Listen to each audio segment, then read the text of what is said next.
If you're a freelancer or an independent contractor, you need to know about this special program that allows you to get a mortgage even when the big banks turn you away. Today, more and more people are choosing the path of freelancing and entrepreneurship. Unfortunately, banks have not fully caught up with today's working world yet and still favor steady employment when deciding to lend money for a mortgage. But just because you're self employed doesn't mean your dreams of homeownership are out of reach. You need to know about a 1099 mortgage. This is how it works.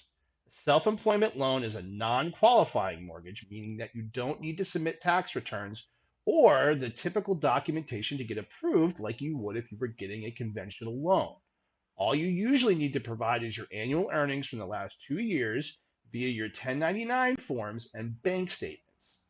Getting this type of loan does mean that you have to have a good credit score, so think upper 600s and at least 10% down. But this is by far one of the most popular ways self employed people are buying homes in today's market.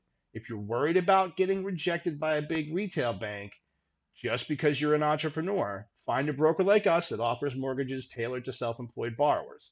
If you know anybody who's self employed or an entrepreneur trying to buy a home, make sure you comment down below with their name or send this to them. We're happy to help them or you.